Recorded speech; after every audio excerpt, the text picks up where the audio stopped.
This podcast is sponsored by nobody. Hey dudes, welcome to Splat from the Past, the only 80s themed horror sci-fi show where things can get totally radical. Now today I will be talking to one of the most recognizable character actors of 80s, 90s cult films and television, and I am talking about Wesley Mann. He has one of those faces you never forget, and he is absolutely hilarious, mostly comedy stuff. And I'm going to have him on today. He's the guy in Back to the Future Part 2 in 1955 who's like, I think he took his wallet. I think he took his wallet. He says it like four times in, two different scenes back to back. It's so hilarious. And he's the hilarious butler in Who's Harry Crumb. He was in My Stepmother Is An Alien. He guest starred on every sitcom from like The Golden Girls to Night Court. Parker Lewis Can't Lose. He was on a funny episode, a funny, scary episode of Tales from the Crypt. He was in the Vanilla Weasels episode of Full House, I remember. And he's also a voiceover actor. You know, he did the voice of the caterpillar and Adventures in Wonderland. And it's going to be great to have him today. I can't wait. I love talking to character actors, as a lot of you know, and it's going to be great to have him on today. So, yeah, here is my interview with Wesley Mann.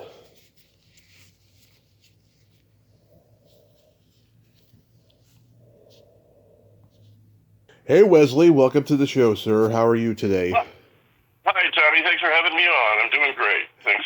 Yes, I can't tell you what an honor it is because I've been a fan forever, so thank you so much. Oh, thanks for that.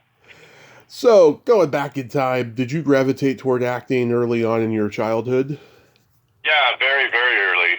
Actually, I know you're from San Francisco. I'm from the Bay Area as well. I grew up in Vallejo, Right. and when I was 10 years old, I joined a summer theater company called the Magic Theater, which was a small, summer camp for, preteens. And at that time, I was pursuing magic as a career. I wanted to be a Las Vegas magician. And so, that's when I started. And then along about 1974, 1975, the Vallejo Children's Theater was founded, and I became part of that. And so we would do workshops, creative dramatics, and theater games, and produce a musical every 3 months. Right. So I became very involved in that, and that subsequently led to the Napa Children's Theater and the Sacramento Children's Theater, all of which I worked with right up through my high school career. And I was one of the student directors by the time I graduated high school. I was leading, theater games with over 500 kids a week in 3 different programs. So yeah, I gravitated to it very early, but I think it was even prior to that. When I was in 3rd grade, I was in an opus called Pagora the Witch, a school play in which I played one of 3 wizards. The wizards were Quig, Quag, and Quag Flagger. And I was Quag, and I remember the very first line I got a laugh on, and it was in verse, which was kind of prophetic. When warring with a wizard, she'll be like a snowflake in a blizzard. That was adorable, and I got a laugh, and so I was hooked from then on. Wow. Yeah. When I was growing up, Vallejo was the place to go to for Marine World. That's right. Yeah. That's right. And now I think it's Six Flags. Yeah. Of course, when I was growing up, Mare Island was lively and thriving, and both my parents had worked on the base over the years. But I think it was somewhere around 2008 to get the base closed, and Vallejo changed radically after that. Yeah, I remember my dad was driving me and my mom over to Marine World when I was 9, and he got so frustrated that he turned around and we went home, and it was my birthday, but they made it up to me getting me a pizza and a movie, which is what I was used to, but I loved it. Why did he turn around? Because Marine World was closed, or what? Yeah, he was frustrated. Back then there was no GPS or anything, and Oh yeah. yeah, there was no map on how to get there. Nothing. It was just he got frustrated, and it was nighttime too. Yeah, Oh yeah, yeah. it was nuts. So after high school, did you attend college? I did. I attended Solano Community College for about a semester, and I took French because I thought it was cool, and I took macroeconomics because I thought it was cool, and that didn't go well. So, but I did do a couple of plays up at the college, and um, after that, actually, it was actually during my high school career. I did my first summer stock job in western Nebraska at a place called the Post Playhouse in Fort Robinson, Nebraska. So I was 17 years old, and I had my first, quote, professional gig. I made $65 a week, but they provided housing, and I was doing absurd melodramas and my magic act and some plays from the Samuel French Library. And I really loved it. And then I came back to finish high school when I was 18, and that was a difficult transition because I'd been living on my own as a 17-year-old kid, working with mostly college kids over that summer. So there was that. And so subsequently, I tried to get into the Oregon Shakespeare Festival, and that didn't go well. And then lo and behold, Godwin State College, through whom the Post Playhouse was working, offered me a fine arts scholarship. So I spent a semester out there too on a fine arts scholarship, and was inducted into the Alpha Psi Omega, theater honorary.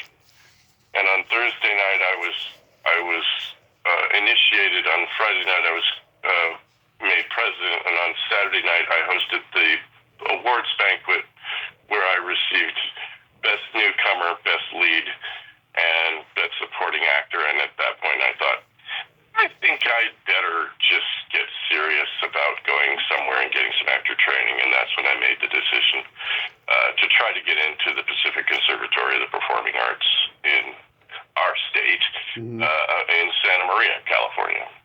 But even then, though, were you playing the comedy relief in plays? Generally speaking, yeah, it's always been comedy. I mean, I think it was when I was still living in Vallejo and doing it. It's after I had done some summer stock, and they did the Vallejo Times Herald did a personal story on me, and the headline was, Vallejo actor has face that makes audiences laugh. So I took that as a watchword. I didn't think I was ever going to play romantic leads, let's put it that way. So, that, fortunately has been my asset, and that sort of guided me along the way. So, yeah, it's always been something quirky, something idiosyncratic, something comedic. Yeah. Yeah. And, of course, I always loved, working with a live audience, and that has continued to this day, Oh, yeah. Such, immediate gratification. It really gives you a lot of juice. Mm-hmm. Did you have any classmates that we would know? Well, let's see, not classmates particularly. I had a classmate, actually she was in the class behind me, Lisa Millette. She runs a theater up in Northern California. My friend Joe Taylor was in my class, and he's still an actor here in Southern California. But none of us had really broken through. Mm-hmm. I mean, my first year class had 22 students. My second year class had 13, and then when they asked me to stay on for a third year in the ensemble, there were 8 or 9 of us. So the rate of attrition for acting students, is pretty steep sometimes. So what year do you move to LA? 1987, at PCPA, we did a production of A Midsummer Night's Dream, which was directed by Jack Fletcher, whose father Alden founded the American Conservatory Theater in San Francisco, which I'm sure you're familiar. Mm-hmm. He directed this production of A Midsummer Night's Dream, which was inspired by Dr. Seuss.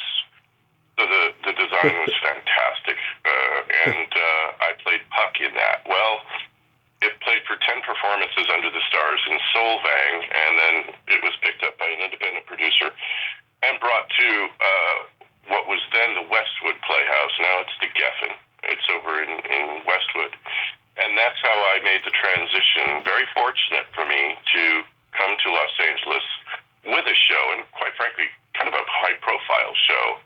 And then I was pursued by agents after that, and that's when I began to get professional work.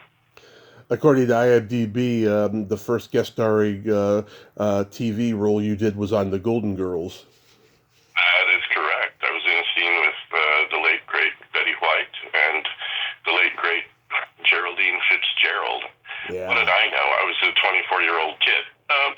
Yeah, and I played a ticket taker in a St. Olaf bus station with a Minnesotan accent, you know.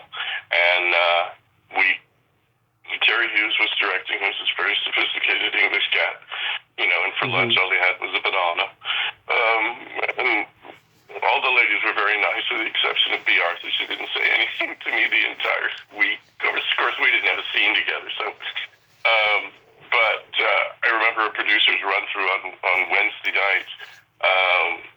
Our scene went very, very well, and I got some very lovely laughs from the writers and producers. And Betty White just walked past me and said, "Gee, it's too bad you didn't get any laughs." Yeah. We as funny people understand as a lovely compliment. Of course, the next day, many of my jokes were removed from the script for time, and because, of course, the regulars have to get the laughs. But I from that time on, I knew I was going to be the parsley on the plate, and so that was the first one, and you know, I really felt like, wow, I guess maybe I've arrived, but I was still frightened, you know. Yeah. To be on set, it was also big to me because, you know, I don't know how old you are, but you know, I grew up in 1963, so I grew up watching all those great sitcoms. Yeah. Beginning with All in the Family, you know, was my favorite, and of course anything that Norman Lear wrote, The Jeffersons and Sanford and Son, and it goes on and on. You know, I used to imitate, you know, Vinnie Barbarino, you know, from Welcome Back, Kotter at St. Basil's, where I went to school. John Travolta, yeah. I beg your pardon? Yeah, John Travolta. John Travolta, yeah. Why? Yeah. And Arnold Horshack, too. So, so being involved in a sitcom was like, oh my God, I'm really doing it. But it's so much like doing the plays that I've been doing at that time for 10, 15 years because of the children's theater experience I had. But, you know, by the time I graduated high school, I had played Fagin and Oliver 3 times. I had played Tevye. I had played Harold Hill.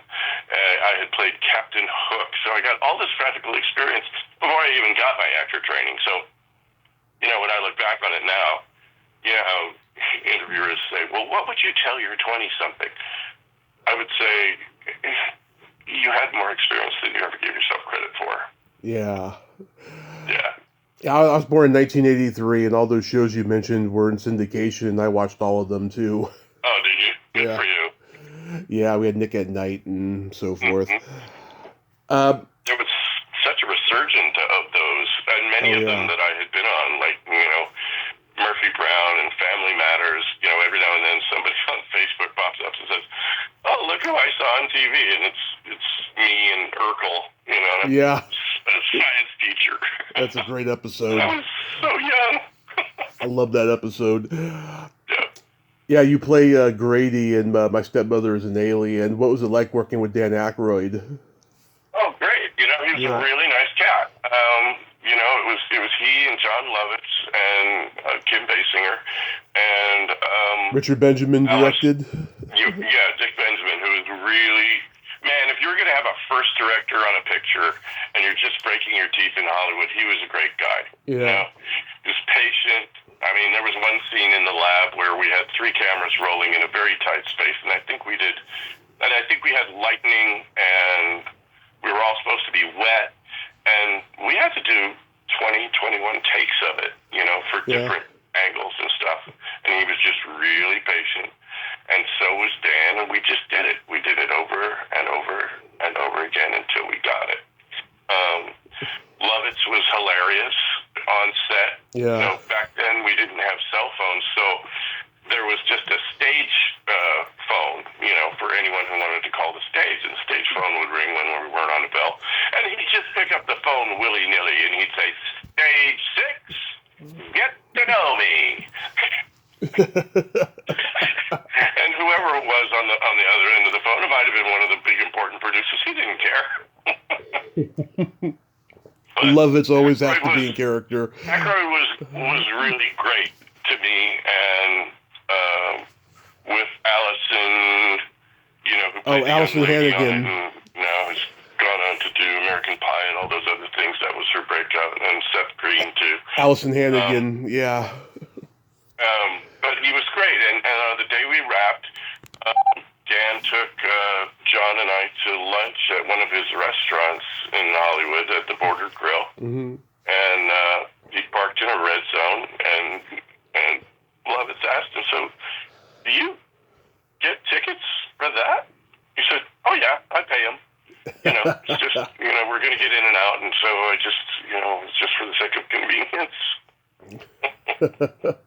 Yeah, Dan was great, and he was great to us. I remember the 3 of us were in one car, you know, that day, and he said, "So,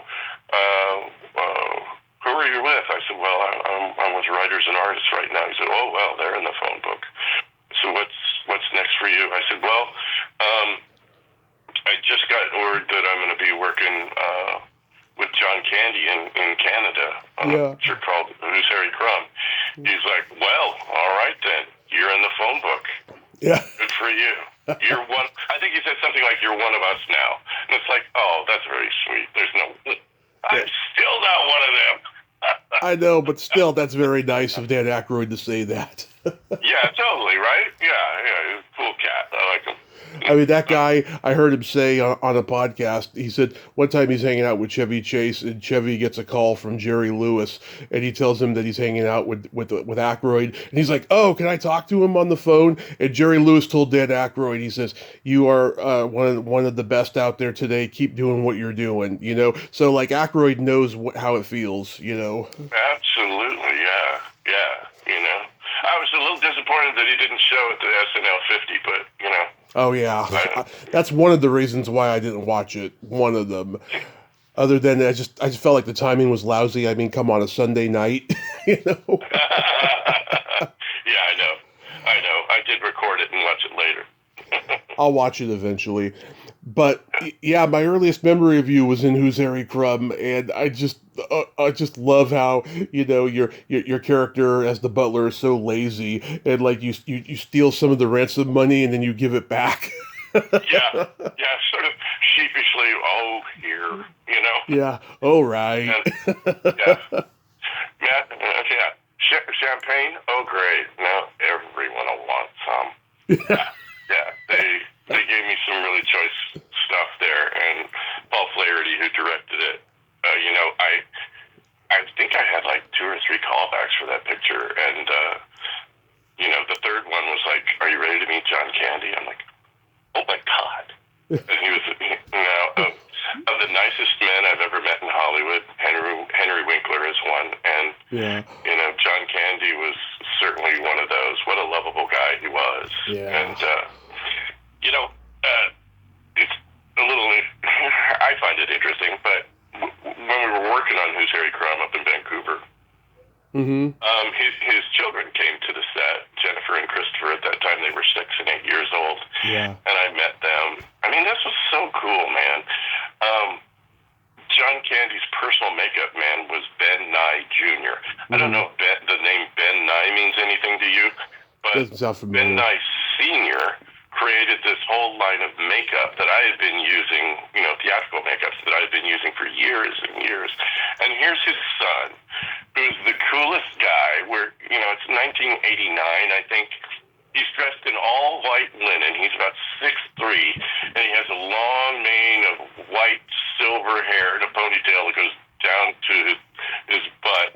And he was like a jazz musician. He was like, oh yeah, my dad made a lot of money on that makeup. Anyway, let's fast forward to I'm working on Liv and Maddie on for a Disney Channel show with Dove Cameron. And who walks up to me but this, a young blonde lady, and she says, "Hi, Wes, it's nice to see you again." I'm like, "Yeah."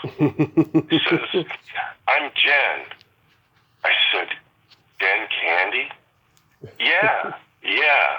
My dad was John Candy. I met you. I said, "Yeah, I met you on the set of his Harry Crumb."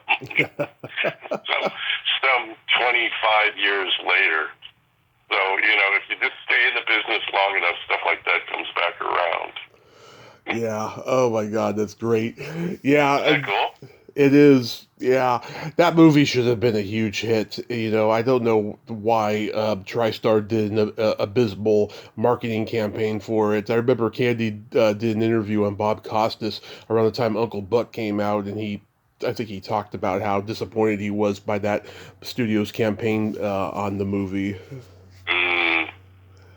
I didn't know anything about that because that was only my second movie, and I was just pleased as punch to be involved. And that was the first time I went on location for a shoot, Yeah. Flying to Canada, getting a hotel, marveling at the beautiful currency the Canadians have.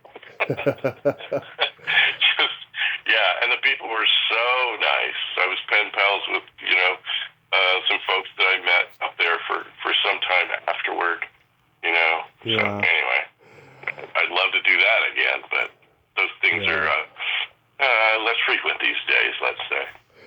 Yeah. Valerie Bromfield was funny too. I know her sister Lois. She was a very funny stand-up comedian back in the day. And the thing about John and Valerie is they love to hang out on the set. They didn't run to their trailers. Yeah. They'd stand around and riff, and I got to riff with them. And one of the things that made me really proud is that John Candy really enjoyed my Lou Costello impersonation. Oh, yeah.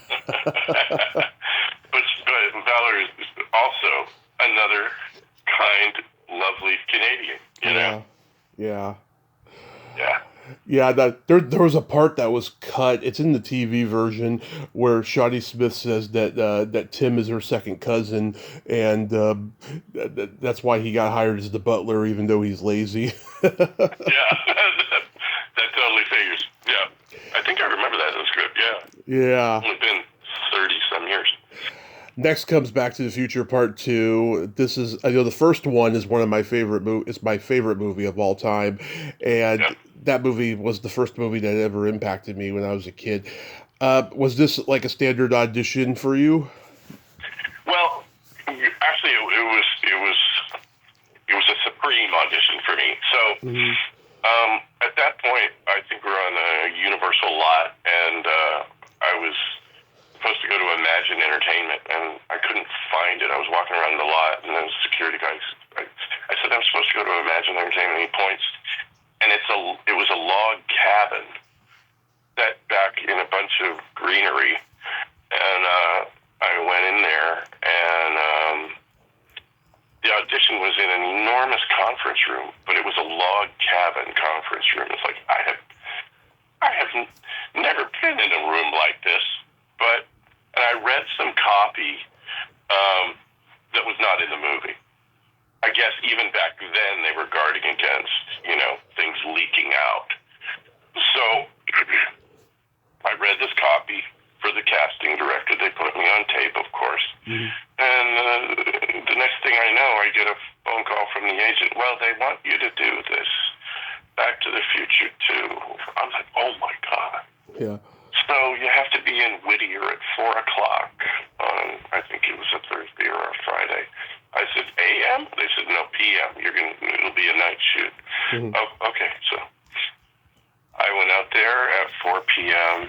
and, I'm in the makeup chair. The guy who's doing hair says, oh my God, you've got great hair for this period. And I said, well, thanks. When am I, 24, 25, 26 years old? Mm-hmm. Now, go over there and pick yourself out a suit.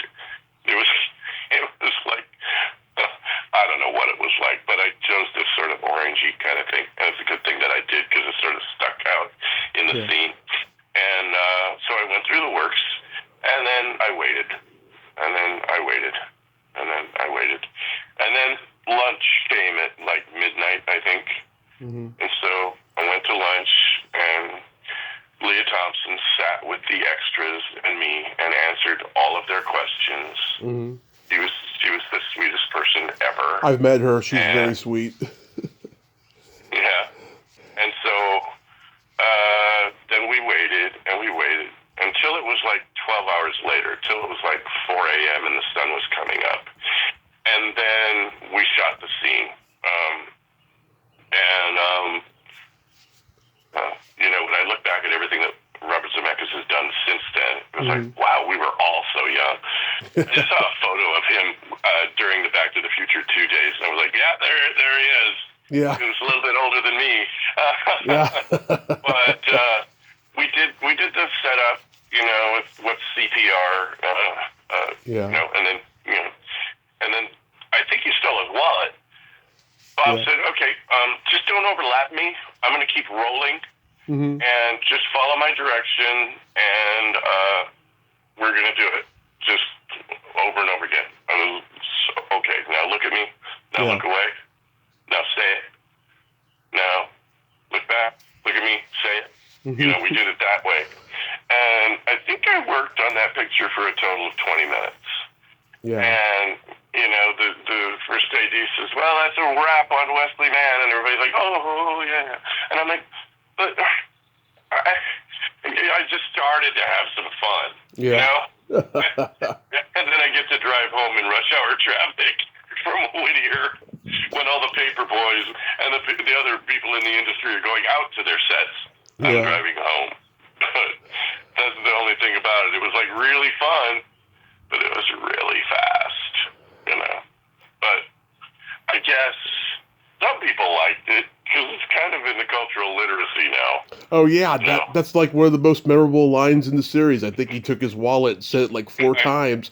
I'm surprised they didn't have you in part 3. I think he stole his horse. Yeah, exactly. Yeah. I think he stole his saddlebags. Yeah. I mean, on Cameo, that's the majority of the asks I get. It's about Are you looking for your wallet? What are you doing with your wallet? So. Yeah, that's classic.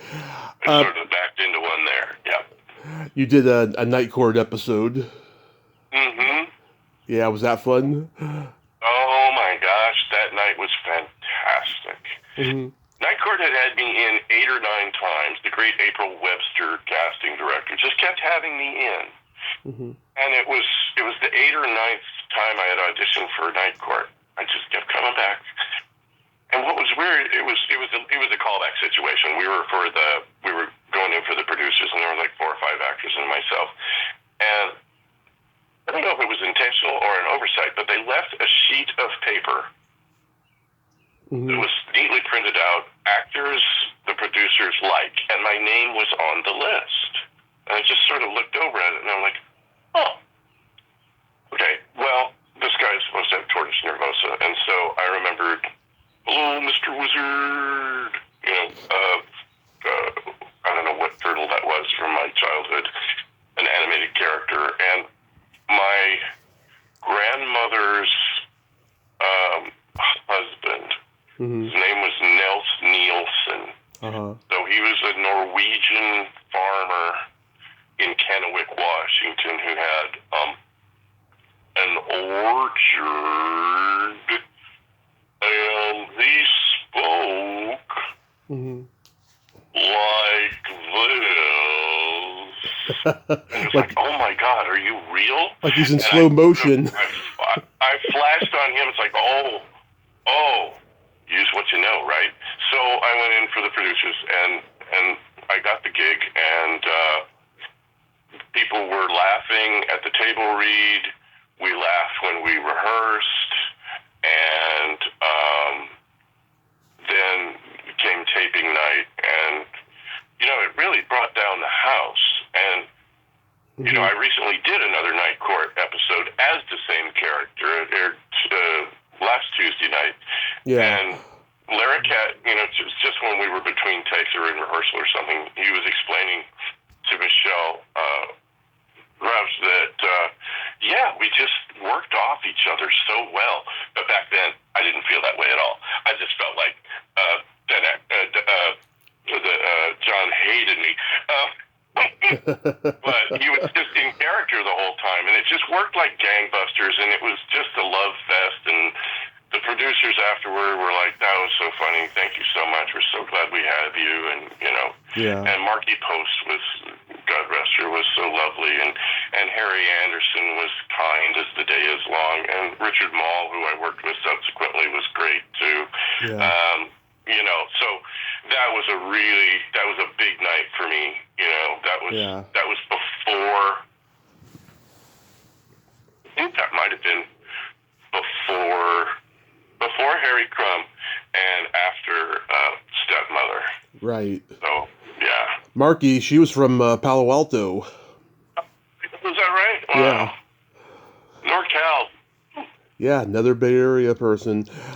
You did a couple episodes of Amen, working with Sherman Hemsley. I mean, you must have been walking on air because you probably grew up on the Jeffersons, right? Totally, yeah. He was a hero of mine,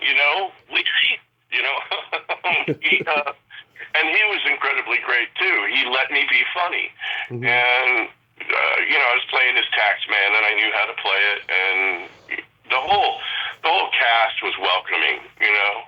That was the first real African American show I had been on, and they were incredibly great. And they had amazing catering on the show. There was smothered chicken and biscuits and stuff. And I remember Clifton Davis. I was being sheepish about eating because I felt like, I'm just a guest.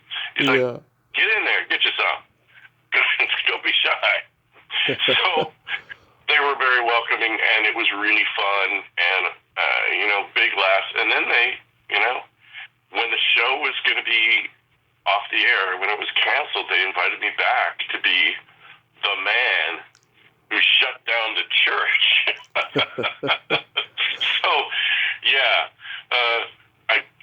same actor, different character, I guess. Or maybe it was the same character. Maybe he got busted down to construction. I don't know. Yeah. But it was really nice that they had me back on that show. I subsequently did another show that was largely African American called The Parenthood. Oh yeah. With Robert Townsend. Yeah. And I played a similar kind of character. You're going to play the man if you're on one of those shows. I remember when you were on the Wonder Years, you played the funeral director, and you say, "My deepest condolences." And Daniel Stern's narration says, "I knew exactly what he meant by that." Isn't that great? Yeah. Isn't that great? Yeah. Yes. They called him Mr. Lively. Yeah, Mr. Lively. Yeah, that was a great episode. And then one of the biggest highlights is probably working with Steve Martin in L.A. Story. Yeah, that was another really fast gig. I think Mick Jackson directed that picture. Yeah.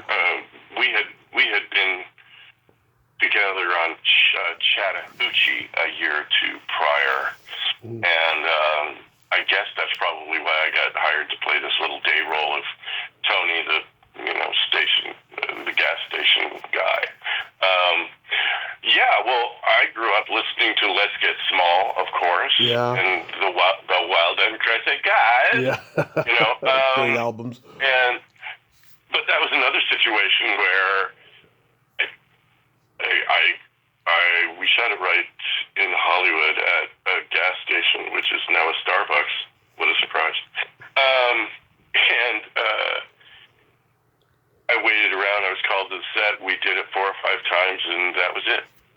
You know, I don't think I said very much to Steve during that time. He was married to Victoria Tennant at the time, and they just went off to their trailer between takes, between setups. So that was like, okay. There's a big difference between John Candy and Steve Martin, you know? Yeah. But then when you put them together in Planes, Trains, and Automobiles, it was fantastic. Magic. You know? Yeah. I wish I'd been in that. Your friend Troy Evans was in that picture. Yes, he was. Yes, he was. And he also worked with John again in The Great Outdoors, but he was cut out of it. I've seen it on the TV version. They put scenes back in the TV version, and like, you know, you see people who are cut, you're like, oh my God, I don't remember this scene. You know? Yeah, interesting, yeah. I didn't even know that they do that. Yeah. You did some episodes of Parker Lewis Can't Lose. I've interviewed Melanie Chardoff. What a great lady. Truly. For some reason, they kept having me back as, what was I, an agent, an IRS agent or some kind of agent?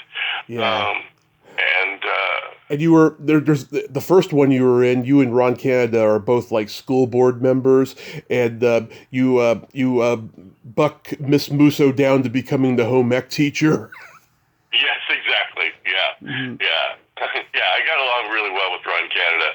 Because at that time, he was sort of a veteran actor, and I was still a newbie. Mm-hmm. And so I had some really good conversations with him about the business and agents and what have you. Yeah. So every now and then I see him pop up, I'm like, there he is. There he is. That was a really fun show to work on, too. Yeah, that was a very unique, fast-paced teen show that you couldn't do today, and just the timing was just perfect of it. It just was this really wacky show, and it lasted a while. It was popular. Yeah, I think it was kind of like an amped up Ferris Bueller, you know. Yeah. I think it was really popular at the time. I don't think it's in reruns. At least I haven't seen a residual from it. There's episodes on YouTube, and I think Tubi and Netflix have had it for a while on streaming, but I don't know for sure. Then you enter horror territory with Tales from the Crypt, the courtroom episode where you lose your nose. Oh my God, that was a great time. Yeah. You know? Oh, by the way, yeah. When I think about, you know, nice people that I've worked with, when we go back to Amen, Herman Hemsley sent me a Christmas card. How about that? Yeah.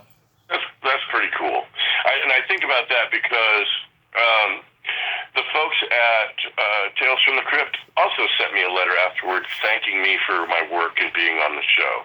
That goes so far in an industry where people like me, we barely make our health insurance sometimes, and sometimes we don't. It means a lot when they appreciate what you do. Now, that week, I got to work with the great and late Joe Mahar again, because he was on My Stepmother Is An Alien. Mm-hmm. And at that time, we shared the same agent. He was with Writers and Artists, as was I. Yeah. As was Barry Corbin, who was in Harry Crumb as well. So I got to work with him again, and Catherine O'Hara, who had given birth like 2 weeks prior, and she was fantastic, easygoing, never made a problem, you know, was not temperamental, but like having a great time. We were all having a great time because it was kind of campy. Mm-hmm. The only real work for me was trying to get that special effects shot when I turned my head and revealed that my nose has been cut off. Because at that time, special effects were such that they had to block out a lateral portion of the frame. So I had to move my head absolutely straight as I turned it. Like I couldn't cock my head right or left or up and down. So that took a few takes, but and I think I said, they cut out my nose like 20 times. Um, but that was a fun week too. And at that time, Joe said, "So they want me to be on this show, Alf. Do you know it?" I said, "Yes, I know." He said, "Well, the bloody puppet gets all the laughs, but you know what? It's you know, they want me to do it for $5,000, and when you have a repeat of that, you get paid in full again. So it's $10,000. I can't turn that down." So he was concerned about the puppet getting all the laughs, but he did it. He I did it, and I watched it, and he was great. I talked to Russell Mulcahy a few years ago. He's a very sensitive guy. You got to be careful the way you word things with him. I told him when I was 11, my dad took me to see the Jim Carrey movie The Mask, and we didn't realize it was the second movie. The first movie was The Shadow, and I didn't know what The Shadow was based on. I didn't know that Orson Welles had been the Shadow on the radio and so forth. And so I was bored by the movie. But like in recent years, I've watched it and I'm like, this is a pretty good movie. Well, Russell only heard the part where I thought it was boring, so he took offense to that. No, I was 11. I was a no. kid, but like, I had to, recorrect him, later. But like, yeah, I remember seeing that movie at the time when it came out. I'm surprised it wasn't bigger than it was. Oh my God! They hired me for that picture, and I was very excited because I was going to be in a scene with Alec Baldwin and Jonathan Winters. Hmm. I was playing this bellboy, sort of a call for Philip Morris kind of kid, and I went in for like 3 fittings, at Western Costume, or no, it was a Universal, and I got this bellman's outfit, with the brass buttons and the tunic and the stripe down the trousers and, the pillbox hat and the white gloves and everything. And I'm working with Jonathan Winters. It's the first time I met Jonathan Winters. Actually, the second time I met Jonathan Winters. Wow. And we shoot it and we shoot it, and I tell everybody I'm going to be in it. And I went to a screening, and my white gloved hand is in the picture. Yeah. Because I had to deliver the message. It wasn't about me at all. But that's just, how motion pictures are. They spend all this money on wardrobe and stuff. When I walked on the set of the Cobalt Club, I was amazed. It was so beautiful, down to the detail. The ashtrays said Cobalt Club. Yeah. The matchbooks said Cobalt Club. It's that kind of old Hollywood thing that few get to, enjoy and be a part of. That was really amazing. And the first time I saw Alec Baldwin on set, I was like, holy Toledo. He was in full makeup and, a double-breasted tuxedo and steel blue eyes. I'm like, damn, that dude's a movie star. Yeah. I mean, it was great to see Jonathan again. He actually had seen a play that I was in at PCPA. It was a production of Greater Tuna, Yeah. where I played 11 different roles, and 3 of them were women. And we did this show in a black box space. There was a house of like 200. And, an assistant stage manager came up to me after, before the show and said, "I don't want you to get nervous or anything, but Jonathan Winters is in the house." I'm like, what? I'm 22 years old, and I'm doing characters for Jonathan Winters? And the guy that I was working with, he was one of my acting teachers at that time, Jonathan Daly. Uh-huh. Said, "Oh no, he wouldn't come. Don't worry about it. He wouldn't come here." So I get on stage, and 3rd row center of this small house, I'm looking at Jonathan Winters, Right. and his wife, and he's smiling. And so we did the show. After the show, I hear a knock on the door. "Jonathan Winters would like to talk to you guys." And we're like, "Oh my God." "Well, boys, great show, really. It reminded me of my days in radio, Mm-hmm. In Ohio. I used to call in and be a different person every day. That's where Maud Frickert came from. And, it's just a really good show. And then he started to wax rhapsodical about his past and, tell stories. And we were just like, oh my God. And until his wife was like, "Okay, about it, then it's time for us to go back to Santa Barbara now. But also one of the most lovable guys you ever want to meet.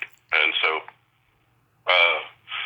I met him there, and then I did the movie with him, and then he was on a series with Bonnie Hunt on the same lot as Adventures in Wonderland, where we were shooting. And I think we were at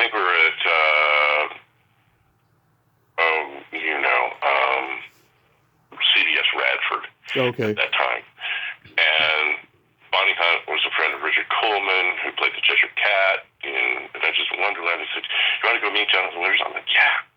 I'm going to have him sign my copy of Winter's Tales, which is a book that he wrote of short stories and what have you.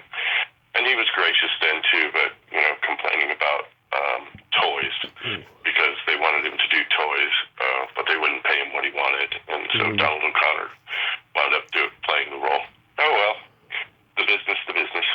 Yeah, I remember when you were on Full House, the Vanilla Weasels episode. Oh yeah, Full House. I just worked on the same set. I didn't work with him, but I worked on the same set with John Stamos again. And we're shooting the second season of Palm Royale right now. And probably not supposed to say so, but he's on the show. And he immediately came up to me and said, "You're so wonderful on this show. It's great to meet you." I said, oh, thank you so much. But, we worked together 34 years ago. He said, "Oh, really? On what?" I said, "Yeah, I was a waiter on Full House." He said, "Oh, okay." And then he sort of walked away. But yeah, that was a situation where an unnamed actor on the show screamed at the director about me. "He's the funniest thing in the show." And so the director came over to me and said, "So you see what I'm dealing with? You probably should just tone it down a little bit." And I'm like, Yeah, God. Okay, fine. So, Tommy, I'm promising you, I was even funnier on Thursday than I was on Friday. Yeah. I know. I hate that political shit that can happen.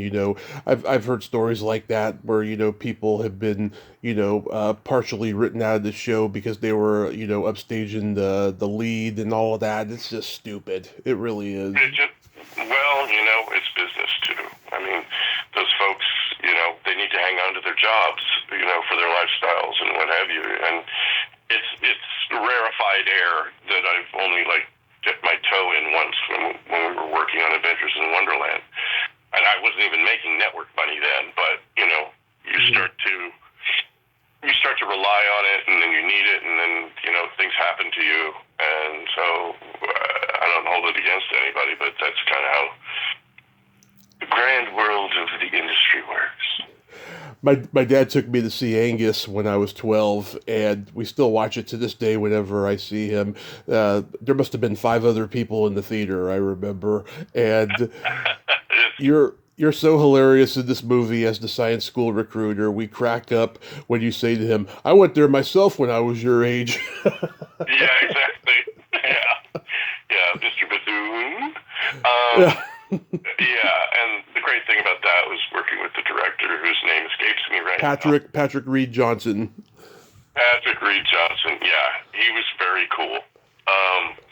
He was also really young back then. And but meeting Kathy Bates, who I had admired for many years, and she was a regular lady. I really want to get on Matlock because she's easygoing, cool, and just an actor's actor, And I still admire her work, I mean, I know. And Misery and what was the other one? Dolores Claiborne, is that what she was in? And I just want to work with her again. Also because it would be a full circle thing, because I was on the original Matlock, but Andy Griffith, messed with my line on shoot day, and then it got cut from the show, so I wasn't on Matlock. Oh, that's unfortunate. But yeah, I mean, she plays that scene so understated. She just reacts. She doesn't really say anything other than Angus, where you go, and like Charlie Talbert, he dominates that scene. Like Yeah. he's ready to go to that dance in that purple tuxedo. He's ready, and just like the seven of us who were in the theater were just laughing, when he says, "It'll prove my fucking point," and then you say, "Which is what?" Yeah. Yeah. Yeah.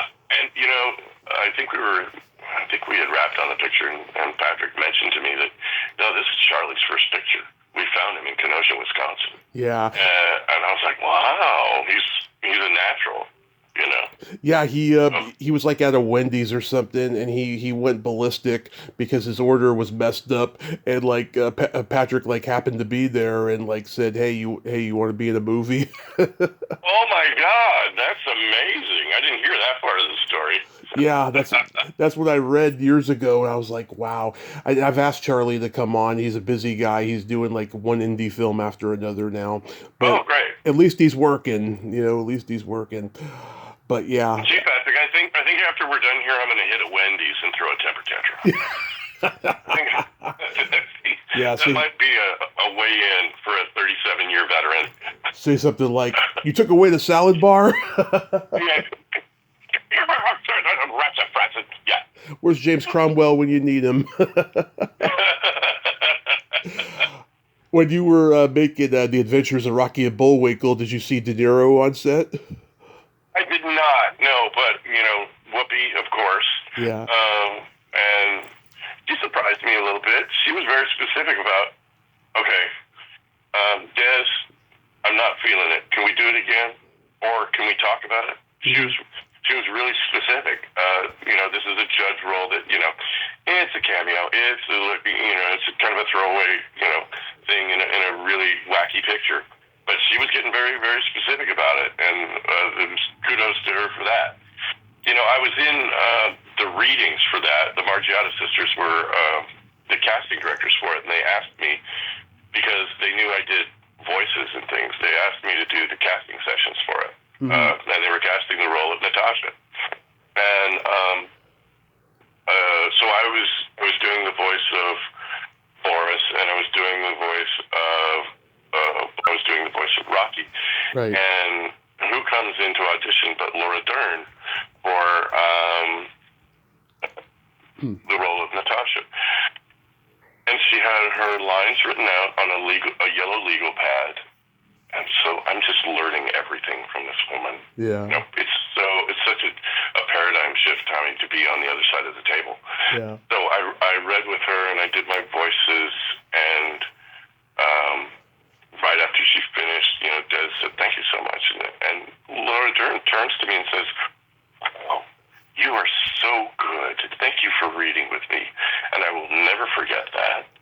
And she didn't have to do that, and so that's kind of how they just offered me that little court role in the picture. I have one line, but I got paid, and so let's fast forward to the first season of Palm Royale, and there's Laura Dern, who's executive producer now on this show, and she's wandering around this courtyard, and I walked up to her and I said, "It's so great to see you again. Do you remember?" And she said, "Yes, I do." I didn't even get the rest of the sentence out. Yeah. Yes, I do. That's the kind of a lady she is. She's really fantastic. I heard she's the type of person who, like, she remembers people who interviewed her years ago and stuff. Yeah. She's, and she could be, just a legacy, but she's more than that. She's really a deep feeling artist, and I believe loves artists as well. So that was really gratifying too. Like I said, stay in the business long enough. Do you like doing voiceover work? I do. When I was on Adventures in Wonderland, I narrated clay animation cartoons for the show. And since then I've done dubs for Netflix, and I enjoy those now because it's so much easier than it used to be. They have this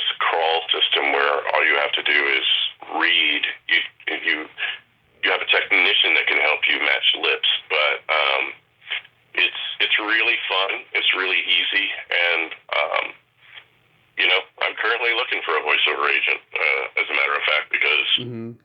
I don't think I go through a day where I'm out in public where someone doesn't say, "Wow, you've got a great voice." And for a while, I did a radio show in Vallejo at KZCT, Ozcat Radio, Vallejo, California's community radio station, and I really loved it. It was gratis, of course, but they kind of wanted me to do it because I'm from Vallejo, and that was really fun. I mean, during COVID, like every other actor in Los Angeles, I turned to trying to do audible books.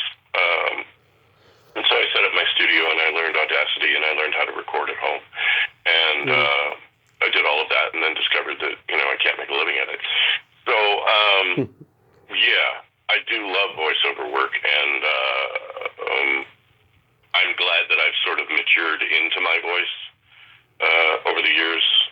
And so, yeah, I hope to do a lot of it.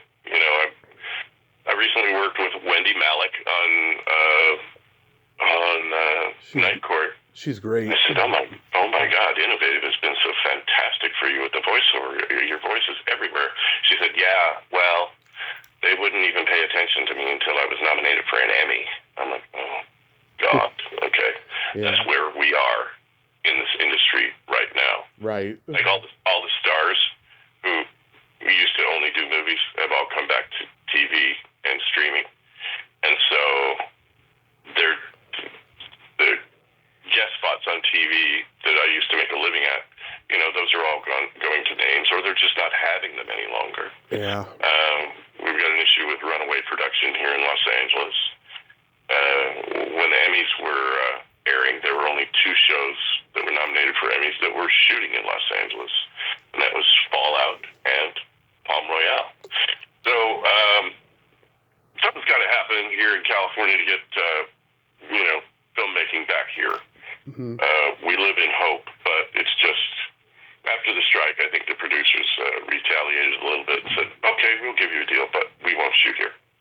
We're going to shoot in right-to-work states, or we'll just take it all overseas, like Marvel, who was in Atlanta, moved to the UK.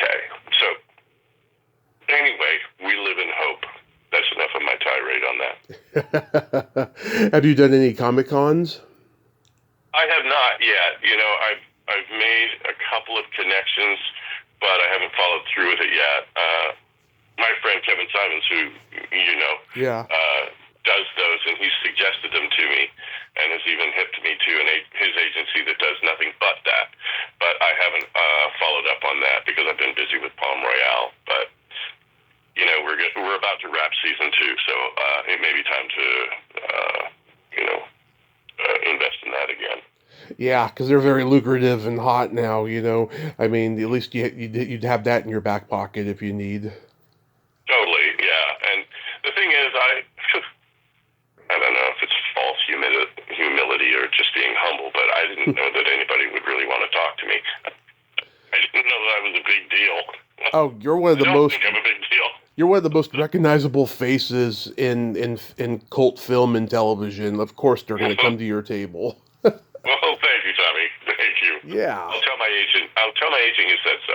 Absolutely. The manager. Absolutely. Do you still do theater at the Hudson Valley Shakespeare Fest? The last one I did was in 2016. The administration has changed there, and now they've changed their venue, and so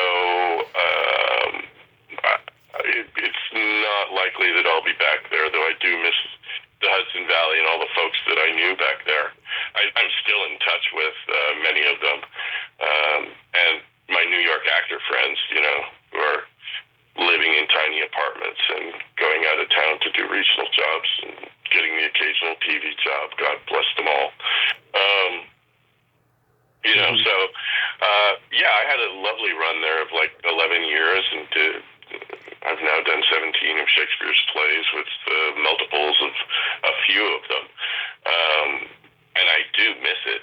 When you have a close relationship with Shakespeare over a decade, you're doing 2 of his plays every year. Yeah. You really miss him when you don't get to do that. Yeah. Yeah. Yeah. So, but do you still like doing stage?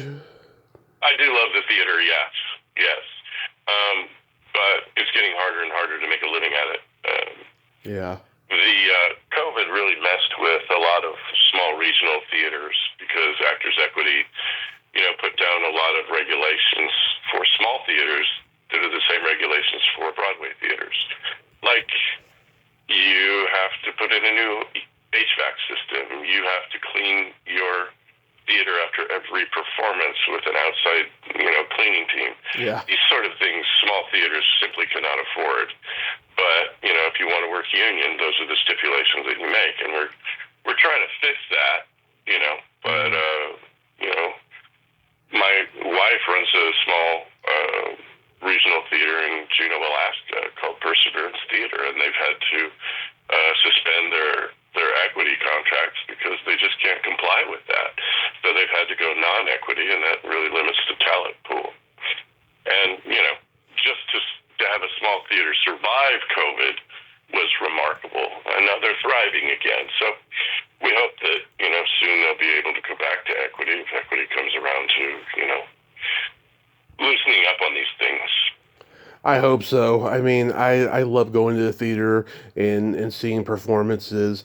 I haven't been to a theater production in a while. I just the ticket prices are insane for a lot of the Well, time. see, that's the repercussions that's how it trickles down to, eventually we'll have nothing but retirees, who have disposable income in our audiences. And, Mm-hmm.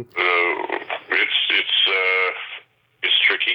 And this current administration is trying to silence artistic voices in the first place. So Yeah. we're in for a bit of a haul over the next few years. I thought it was like that anyway. Every time I go to a theater, I see old people there. You must be there on Sundays, my friend. Oh, I've seen them on Friday, Saturday night too. Yeah, right, yeah. But they like those early matinees after the Bloody Marys and the Eggs Yeah. Wesley, thank you so much for coming on today. This was a tremendous honor. Oh, you're welcome, Tommy. I'm glad to be here for you, and all the best. I'll be listening.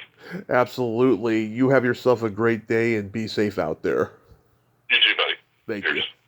Bye-bye. Bye-bye. Well, there you have it. Wesley Mann. Ain't he a cool dude? Oh my God, what a funny storyteller. Oh God, he should write a book. I should have mentioned that to him too. Maybe I will on Facebook later, but oh my God, he's got great stories. He should write a book, a character actor's journey type of book. I mean, he's a great storyteller. I'm so glad Aykroyd and Candy were so nice to him, and Laura Dern as well. Well, until next time, this is Tommy Throwback Kovac saying there's no shame in living in the past because the present sucks. Later, dudes!